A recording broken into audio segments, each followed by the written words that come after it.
Hello friends, welcome to icon G K Adda and this is P के शर्मा। दोस्तों, जैसा कि आप लोगों को पता है, हम लोग रेलवे एनटीपीसी का जनरल स्टडीज़ का यानी सामान्य अध्ययन का प्रीवियस ईयर का पेपर देख रहे हैं। और ये जो पेपर है दोस्तों, ये आपका 16 जनवरी 2021 को हुआ था और शिफ्ट फर्स्ट का है। और दोस्तों, ये सेट नंबर 25 है। दोस्तों, इसके पहले 24 सेट का वीडियो दिया जा चुका, उसे जा करके देख लीजिए और अपने जीके के स्कोर को बढ़ा लीजिए।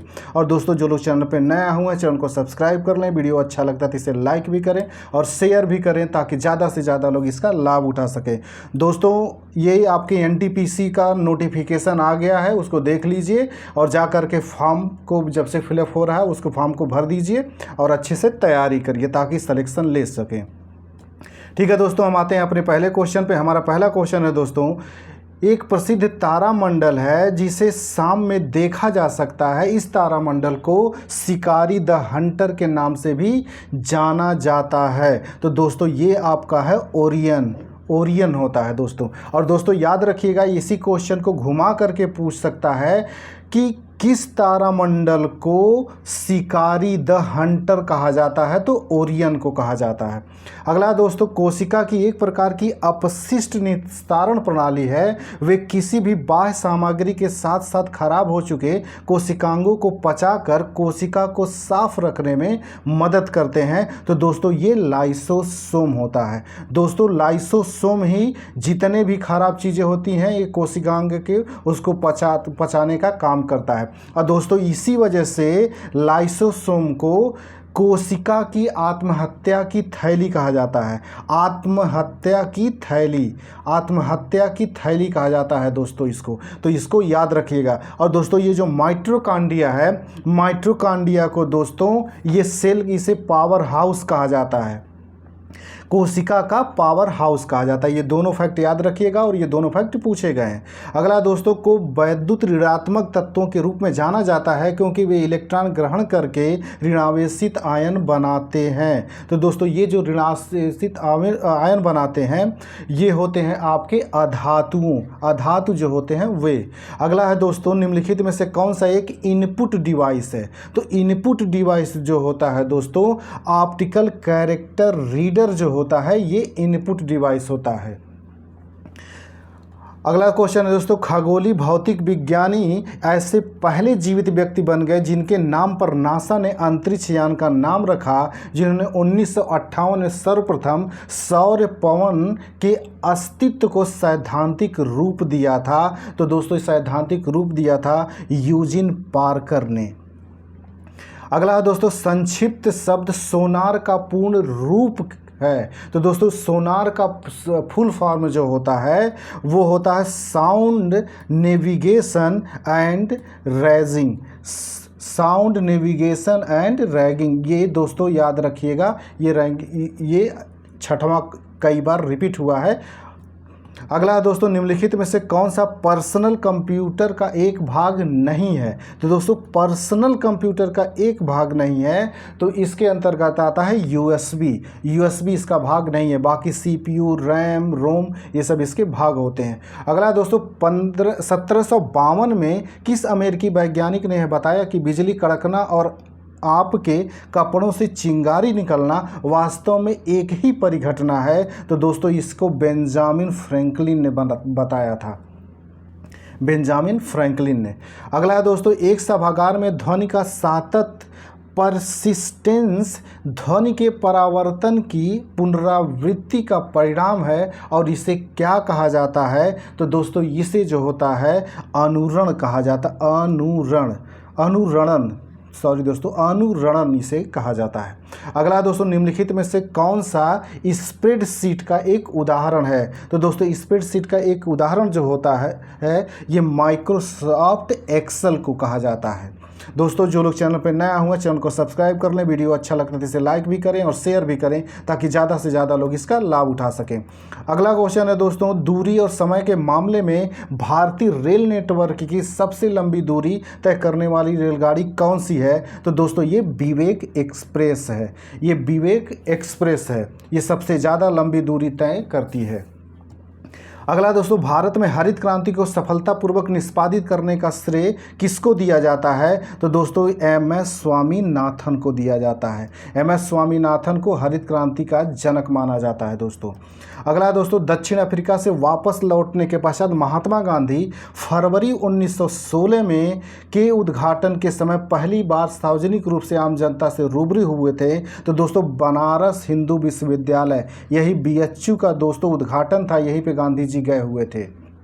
और ये क्वेश्चन कई बार रिपीट हुआ है दोस्तों। और याद रखिएगा दोस्तों, भारत में गांधी जी का आगमन जो माना जाता है वो 1915 से माना जाता है। अगला दोस्तों, वर्ष में स्वेज नहर को खोल दिया गया और इसे विश्व अर्थव्यवस्था के साथ बम्बई, वर्तमान मुंबई के संबंधों को और अधिक मजबूती मिली। तो दोस्तों ये 1869 में खोला गया था। जो स्वेज नहर है दोस्तों, ये 1869 में खोला गया था। और दोस्तों आपसे ये भी क्वेश्चन पूछता है कि स्वेज नहर किसको जोड़ती है? तो स्वेज नहर दोस्तों एक तरफ भूमध्य सागर को जोड़ती है और दूसरी तरफ लाल सागर को। ये भूमध्य सागर और लाल सागर को जोड़ती है। अगला दोस्तों, किस वर्ष में तत्कालीन शहंशाह जॉर्ज पंचम ने दिल्ली को आधिकारिक रूप से ब्रिटिश भारत की राजधानी घोषित किया? तो दोस्तों ये दिसंबर 1911 में घोषित किया था।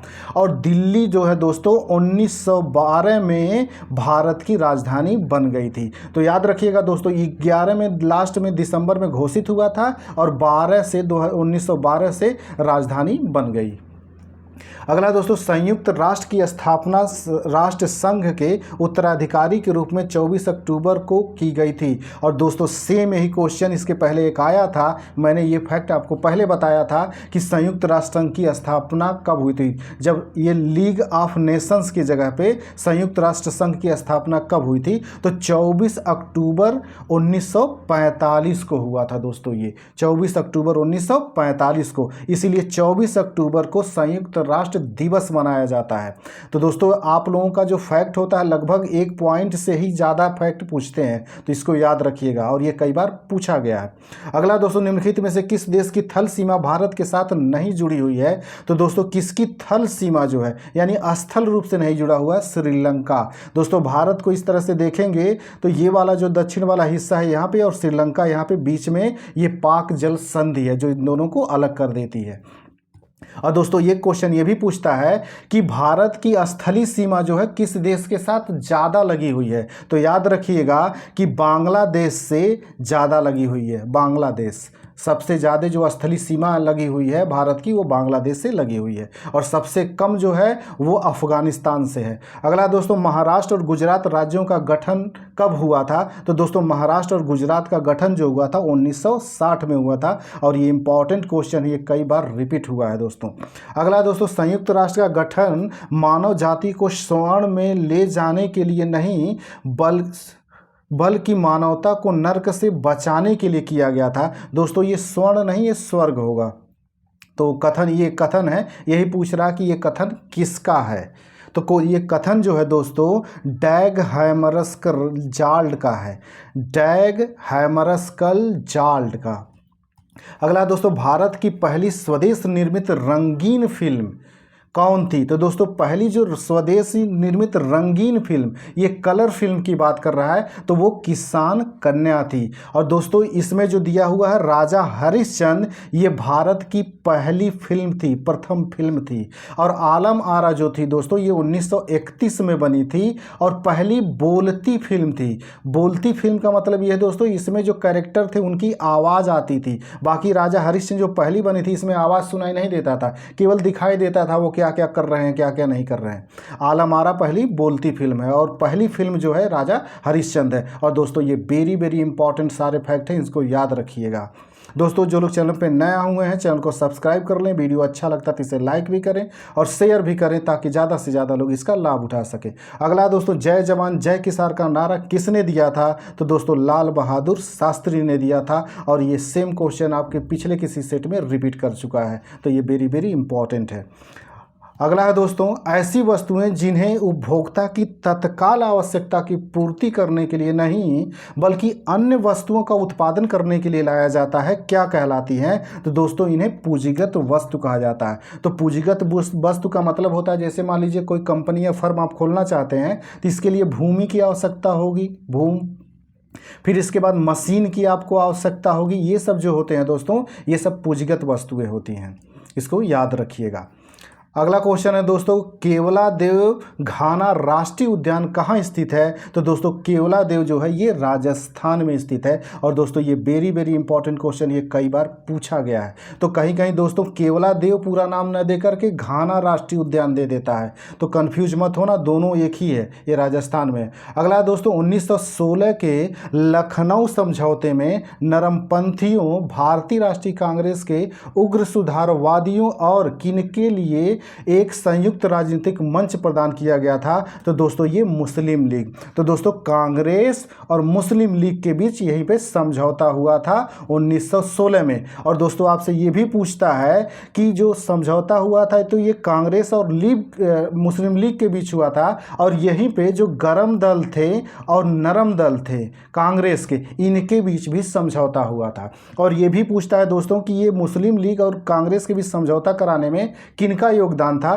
तो इसमें सबसे ज़्यादा योगदान जो दो लोगों का था, जिन्ना का था और प्लस ये तिलक जी का था, बाल गंगाधर तिलक का। और दोस्तों ये भी पूछता है कि गरम दल और नरम दल के बीच में समझौता कराने में किसकी भूमिका थी? तो यहाँ पे भी तिलक जी की भूमिका थी, तिलक जी थी, तिलक और एनी बेसेंट का, एनी बेसेंट। तो इसमें कंफ्यूज मत होना, यहाँ पे कांग्रेस और लीग के बीच समझौता कराने में जिन्ना और तिलक जी थे, और यहाँ पे गरम दल और नरम दल के बीच में तिलक थे और एनी बेसेंट थी। और दोस्तों ये भी पूछता है कि ये 1916 का अधिवेशन कहाँ पे हुआ था? तो ये लखनऊ में हुआ था। और ये वेरी वेरी इंपॉर्टेंट है, कई बार ये पूछा जा चुका है, तो इसको याद रखिएगा। अगला दोस्तों, 1915 में महात्मा गांधी ने अस्थायी रूप से भारत लौटे थे।